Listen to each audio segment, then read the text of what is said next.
50 years ago this week, Bob Haldeman, before you guys were ever born, 50 years ago this week, Bob Haldeman, former chief of staff to Richard M. Nixon, appeared before the Watergate Committee, led by Sam Ervin. It was nationally televised. The nation was glued to those hearings. They paid attention to those hearings each and every day, and the hearings made an incredible impact on the country politically and culturally. The question I have now for you, Glenn Kirschner, is do you think the trial, the upcoming trial of the President of the United States, the country sort of demands that it be on TV? It would be just such a wonderful educational event for people to really see the evidence put in play, the questions posed by the defense and the prosecution, and I think it would be very helpful for everyone if that occurred. Can it happen? It can happen, Mike, and I believe it has to happen. I mean, we have to drag the federal judiciary into the present day, even if they're figuratively kicking and screaming. You know, it's a little bit absurd that, you know, courtrooms, criminal trials are public proceedings, and yet the limitation with respect to the public observing those proceedings is the size of the courtroom. That doesn't make any sense.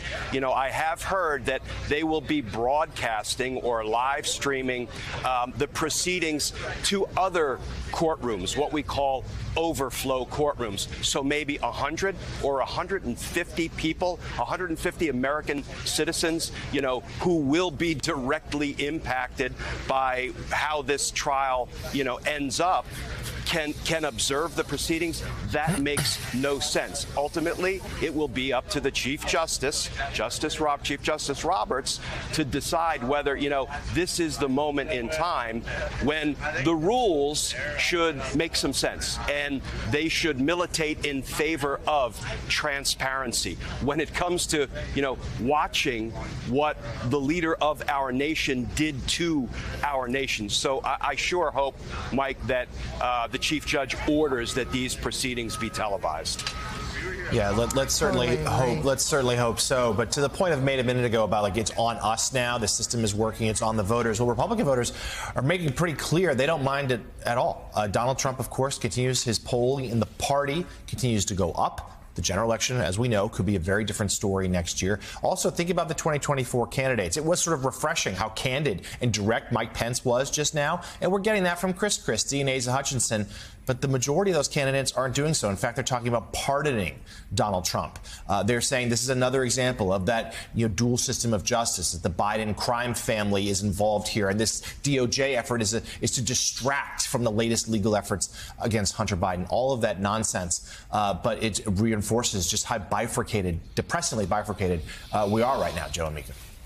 Well, you know, I mean, a couple different ways to look at that. The way I look at it is that they are just isolating themselves even more from mainstream America. When, you know, we saw it in 2022. The polls suggested there was going to be a red wave.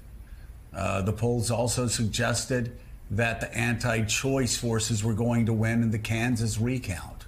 The polls have been wrong time and again. Middle America, the so-called silent majority. The silent majority, mind you, it is not so-called conservative Republicans. The silent majority now are a lot of people in the middle, a lot of people really turned off and repulsed by the extremism they see coming from the Republican House, coming from these presidential candidates that all think it's cool that you have Donald Trump, a former president, stealing nuclear secrets.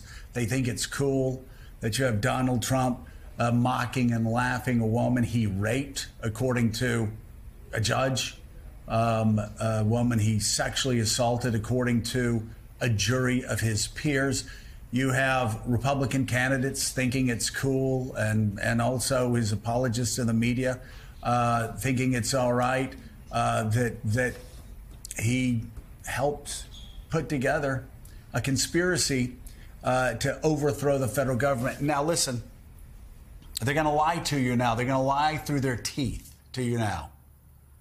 And they're going to do everything they can to distract you.